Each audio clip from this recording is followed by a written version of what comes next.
Tips with Tony. Tips with Tony. All about nutrition from your favorite dietitian. Everything you need to digest in your mind. Tips with Tony. Tips with Tony. Making you healthier one bite at a time. With Tony. Woo. Hello and welcome to the Tips with Tony podcast. I'm Tony Marinucci, your registered dietitian, helping you get healthy one bite at a time.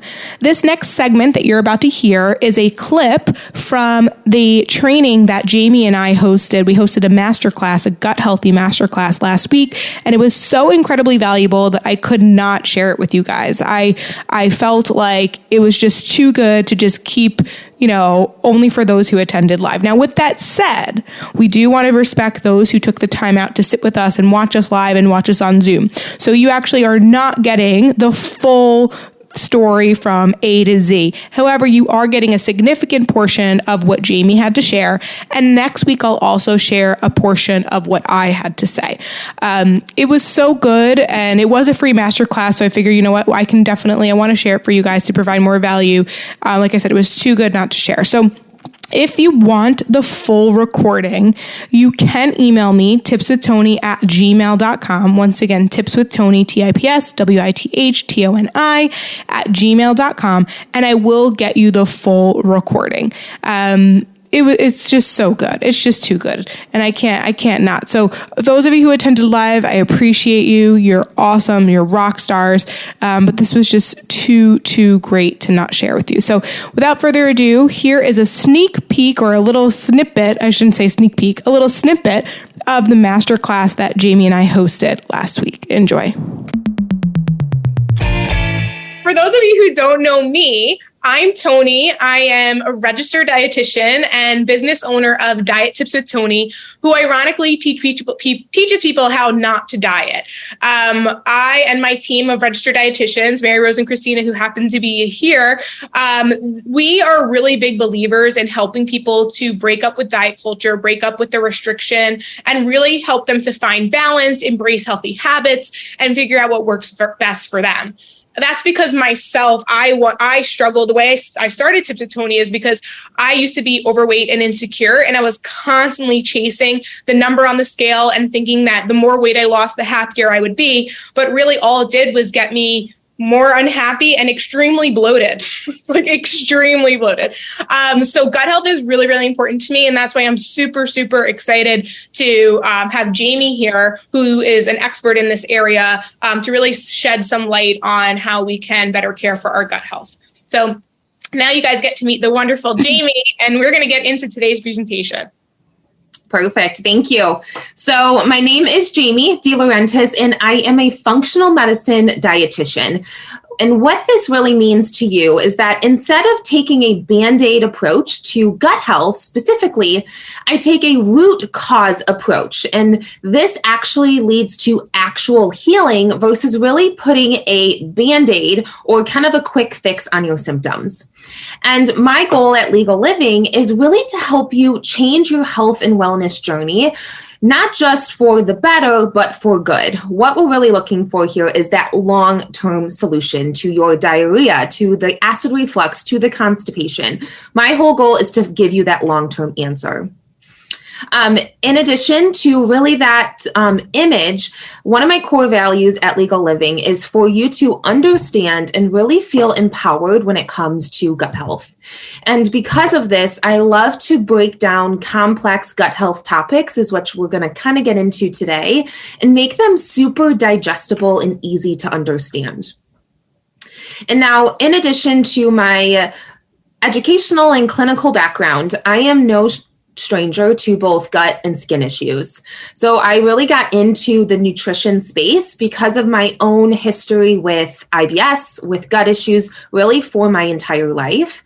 But I really took a nosedive into functional medicine when psoriasis came into the picture. And based on my clinical knowledge, I knew that whatever is happening in the gut loves to manifest in the skin. And so this was time when I knew that I needed to take things at a deeper level and really ask deeper questions. And so this is really why I started my practice Legal Living, because I wanted to take this knowledge and to help other clients do the exact same, which is find that ability to live your day-to-day life without symptoms. I was able to clear my psoriasis, so I visibly don't have it anymore, and to really find this comfort when it comes to my symptoms. And so that being said, as gut health gets trendier, and as we see it a lot on whether social media, I even see the news speaking about it, whether from probiotics, commercials are just loaded with even probiotic commercials as well, which is all beneficial. Here, let me add someone in. So I didn't want them to miss out. But as these messages are really being spread, which is an awesome thing, I do want to clear the air in terms of what messages may be confusing you. And because I am rooting for you and your success, I just can't keep quiet anymore. And so the first big message is that you might have heard that you must find out your food sensitivities in order to be symptom-free. And this can kind of seem like the obvious answer because you feel like, okay, I have diarrhea, or okay, I'm bloated. It has to be something I'm eating, right? So it feels like common sense to take a food sensitivity test to find out what foods to eliminate and to really get a better understanding. I'm going to eat these 10 foods and I'm going to be awesome. But what's really lacking better understanding is that you actually have to ask, why do you have so many food sensitivities, right? Why are you having this immune response? And that is the bigger question. And this too is, again, something that we'll get more into today. Secondly, is that you may have heard that the right supplements can fix your symptoms. Right? What's going to give you that overnight success story? Or what is going to, give you a quick fix for bloating? Most of us have probably seen the Bye Bye Bloat pills that are super advertised. They're even in the Ulta checkout line because they are so pushed at women as this quick fix for bloat. But what we really want to ask is, what supplements can we take to prevent our symptoms from coming back? I don't know about you, but I don't want to keep a Bye Bye Bloat pill in my purse for the rest of my life. I want a solution that really leads to me putting my head on my pillow every single night, knowing that I'm going to wake up tomorrow feeling fabulous. And then lastly, it's probably something that you're eating, right? We often hear that, I always say it's always like your neighbor Nancy that loves to tell you to go gluten-free, like they're the expert, because it feels common sense. Once again, it feels like it has to be something that you're eating, right? And so when you find that you're really pulling away, even on the health spectrum of foods in terms of peanut butter and nuts. And you're like, I had a client tell me the other day that strawberries were bothering her. And once we've hit this point, we really have to look beyond the food that we're eating. And we want to think about what we're missing, right? What nutrient gaps can be in place. And we're actually going to cover 4 main nutrients that are often missed with many of my clients. And we're going to give you some of that today. And so if you are ready to be symptom-free without relying on a pill to stop your symptoms, following a strict elimination diet for the rest of your life, or you're ready to really find that symptom alleviation without plain symptom whack-a-mole, you are in the right place. And so before we dive in here, I would love to know, when it comes to gut health specifically, what have you guys tried? From elimination diets to maybe Bye Bye Bloat pills to supplements to probiotics to testing. Tell me, drop it in chat. What have you tried so I can kind of get an insight as to where you guys kind of land in terms of gut health strategies.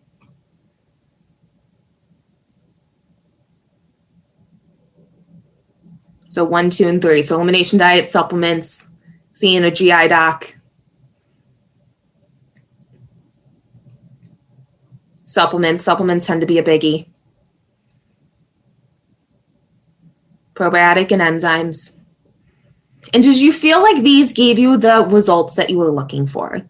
That's my biggest question there. Do you feel like you have this magic wand moment of being bloat free and you feel like you're so empowered about your health? Do you feel like these solutions gave you that answer? Not tried anything, but you feel like you may need one of them. Okay, we'll get into some places that you can start today, so don't you worry. They'll leave with an answer. And based on these things that you've tried, let me guess, you likely may be uncovering more and more trigger foods despite working so stinking hard to find out what's bothering you.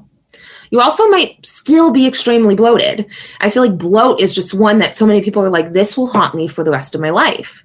Or you may just have this list of safe foods that just keep shrinking, right? I have a client who came to me who couldn't have nuts and peanut butter, so many different fruits, so many different veggies. She felt like maybe I should give up meat, not give up meat. I mean, her list was just shrinking and she just felt like, what else is there for me to eat?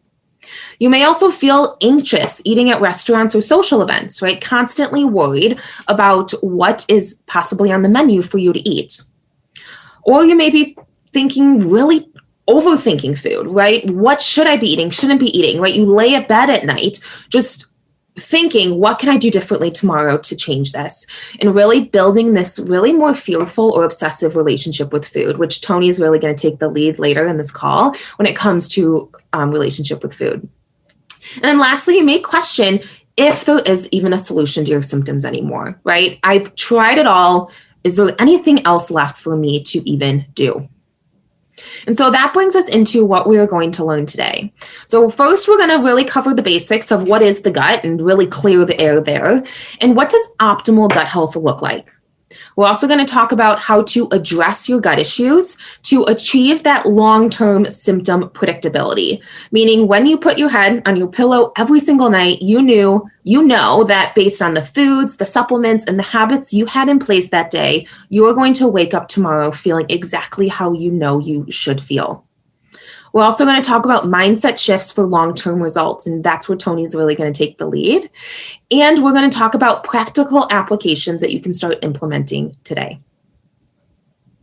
So first, I want to go into really what is the gut. So the gut is a short term for two big words, one being the gut microbiota and the other being the gut microbiome. But when we talk about gut health, or when you see people talk about gut health, we're actually talking about the gut microbiota. And what this is, it's this little community, right? Like I live in Chicago, so think of like the city of Chicago of bacteria and archaea and pathogens and yeast and fungus, all in this one little community, right? Like all in the city of Chicago, right? And more specifically, we're looking at all of this bacteria that's living in our colon. That's what we're talking about when we speak of gut health. Where when some people talk about the gut microbiome, this is actually that community. So the bacteria, the pathogens, the yeast, the fungus, and their genes, and your DNA. We're not really speaking to that today. We're more so speaking of what that community looks like. So I hope that really clarifies of how the two differentiate. But when we talk about gut health, we are really talking about essentially our colon, so your lower intestines. And now gut health goes far beyond just what's living in your gut. When we think about gut health, so again, your gut is your lower intestines. But when we think about gut health, you actually want to think about the entire digestive system. So from your mouth to evacuation, that is what we're really thinking about. And so what does normal gut health look like? I mean, I think one of the most common questions I get is what's normal bloating? Like where's the fine line in terms of how much is too much bloat versus is anyone never bloated, right? And so what normal gut health looks like is one, formed regular bowel movements 1 to 3 times a day. And it's not clay colored, it's not gray, it doesn't have mucousy booger-like in there. And I know we're getting tedious into stool, but hey, this is my life. But so formed regular bowel movements. Food doesn't sit heavy after meals. So you feel like you can eat a meal and you actually feel like you digest it. Your stomach doesn't feel extremely distended and painful by the time you go to bed every night. So it doesn't progressively get more bloated. You eat routine, healthy meals, and you feel like you reap the benefits, right? So you feel like you're really in control of your nutrition habits. And you feel like you eat healthy. Your gas isn't painful or foul smelling. So this can often feel like pins and needles, like poking in your stomach. You wake up energized and excited for your next meal because you know you will tolerate it. And lastly, you feel in control of your symptoms. So like I mentioned before, you know exactly what to take, what to eat, and what habits to have in place to know exactly how to feel symptom-free, right? Your habits equal results. And now, even without gut-specific symptoms, so even without constipation, without diarrhea, without acid reflux, without bloat, you can still have gut issues. So, right, that little community that's living in our colon can still be imbalanced. And what this can look like is joint pain or skin issues. So, like for me, it was psoriasis, brain fog, poor sleep, thyroid issues, hormonal imbalances, and poor immune function or autoimmunity. And fun fact about autoimmunity, having a weak gut lining, or some of us know of it as leaky gut, has to be present for autoimmunity to be present. So in every single case of autoimmunity, no matter what autoimmune disease it is, that weak gut lining has to be present. So gut health is a big, big deal when it comes to autoimmune diseases. And so as we are covering this, you may be thinking, okay, today I am dealing with XYZ symptoms, right? I have horrific acid reflux. I have horrific bloating. Like, hello, that's me. I go to bed with like a 6-month pregnant belly. How do I go from where I am today to getting that dreamy, I go to bed every single night, knowing I did everything possible to wake up feeling amazing, right? How do we get to that point? And now that isn't a special protocol. It's not a fancy elimination diet. And it's no special intense cleanse. The secret to getting those long-term results is actually understanding your symptoms versus trying to fix them. And now when we say trying to versus trying to fix them, understanding your symptoms is really understanding the digestive process, right? And so digestion in total, just to give a quick rundown, is a top to tail process or north to south. And what you want to think about is if something is broken up top, it's going to stay broken down below. So you always want to think up top and really address the entire system. And so the way the digestive system works is that you eat food, you chew it, it travels down your esophagus into your stomach. Stomach acid churns and burns that food and it delivers it to the small intestine. When it goes to the small intestine, the pancreas and the gallbladder have this extra job of releasing digestive juices and enzymes into the small intestine to help break down food. Now, the small intestine is one major star of the show because this is where most of the nutrients are absorbed in the body. So this is where a lot of nutrients are being really extracted from food. Now, fiber, which gets, a lot of attention when it comes to gut health, likes to actually wiggle its way through here and make its way into the large intestine or the colon, right? And that's at the bottom of our digestive system. And now in your colon, I want you to think of that bacteria and that fungus and that archaea. I want you to literally think of like Pac-Man, like as a visual. And that Pac-Man is essentially eating the fiber that you're eating. It's eating all of the diversity and the different colors and eat the rainbow. That's physically what's happening. And that's what creates a healthy gut. But now think, if you were to be told that you have imbalanced gut bacteria, right? So you're going like straight shot for the colon, wouldn't it make sense to think, okay, what above caused this to happen? Are you chewing your food? Do you have low stomach acid? Are you not releasing digestive juices? So can you see how this system makes sense where you want to address something up top to make sure that something down below is functioning correctly? And this is what I mean by understanding your symptoms versus trying to fix them. And now I also want to note that in addition to the digestive system, your thyroid has a major impact on your gut health, because I like to think of the thyroid as like the engine of the digestive system. So if you have a sluggish or slow thyroid, you're going to have sluggish or slow gut health, right? Sluggish or slow digestion. And this is why one of the top symptoms of hypothyroidism is bloating and constipation, because the system has been slowed down. And now, in addition to thyroid health being a major player here, your metabolism, when you eat food, so when you are literally bringing food from your plate into your mouth, your brain needs to make a decision if it's able to digest food or not. And this comes down to the nervous system. Are you in rest and digest? So are you able to fully travel food through the digestive system? Can your body pump blood to these organs that are needed?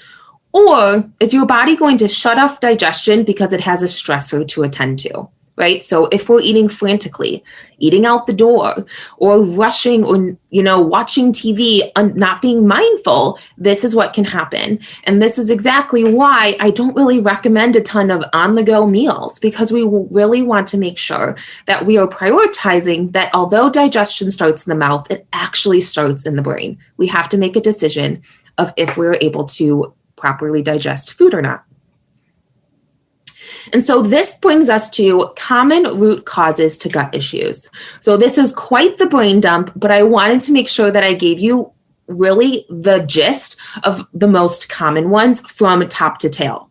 And so overgrowth of kind of that opportunistic bacteria in the small intestine, that can be a biggie for bloating. Infections, pathogens, nutrient deficiencies are major. And this is why we're actually going to talk about 4 major nutrient deficiencies I see in most gut health clients today. Mineral imbalances. So again, remember in the body that certain nutrients like to work as a team, or certain ones are enemies. They like to work against one another. So if we create imbalances, and hint, hint, a big one here can be blind supplementation, right? So taking the trendiest supplement doesn't always do the best for you. So a common one I see is high copper and low zinc. And this one can really manifest as constipation, is a big one here. Having gallbladder issues, so sluggish bile. And this is what would happen if you had like clay colored stool, you had mucus in your stool, you got super gassy after high fat foods. Low stomach acid is such a big one, especially with food sensitivities. Eating an inflammatory diet, or a diet that lacks color and fiber and diversity. Having poor digestion, so that kind of top to tail process. Are you not able to really break down your food, right? Are we not producing enough digestive enzymes? Are we not chewing our food well? Again, with the thyroid. So if you have sluggish thyroid health, and this can really come from deficiencies, undereating, a history of really every fad diet known to man, this can really lead to poor metabolic health or poor thyroid health. And this is also a biggie when it comes to constipation and bloating. Another one too is unmanaged stress. And this is not just our day-to-day stressors in our day-to-day life, but this is also emotional and physical and chemical stressors as well. And so with all my clients, I always really use the analogy of thinking about a stress bucket. How can we start to really unpack that stress bucket for you to uncover what is causing these symptoms to manifest as they are? Another one is histamine intolerance. And so histamine intolerance is essentially a buildup of histamine in the body's inability to break it down. And this can really manifest as stomach cramping, as diarrhea, as a lot of skin issues, so flushing, as well as acid reflux is a huge one for histamine. Another one is food poisoning. So not many realize that having food poisoning can actually lead to quite a lengthy journey of IBS, because it causes quite the damage of that little community that we have worked so hard to build. It kind of comes in as like this powerhouse force. Another one too, especially with like constipation or acid reflux, is like having a structural issue. So of course that's out of my scope of practice, but I always just like to list it in case that is part of your story. Having a tight pelvic floor. So I routinely utilize pelvic floor exercises from pelvic floor therapists for constipation specifically, because for some, that is also a big part of their story. And then lastly, poor relationship with food. And this is exactly why Tony and I have decided to really fuse our brains together today, because it is a big part of IBS and gut issues. Because if we're constantly fearing and overthinking and we're nervous about food, which is totally valid and realistic, but living in this cycle is not only going to lead to obviously a long-term poor relationship with food, but it's also going to lead to a long-term poor quality of life when it comes to constantly worrying about diarrhea or acid reflux or constipation. It's like this constant cycle that you feel like you can't get out of.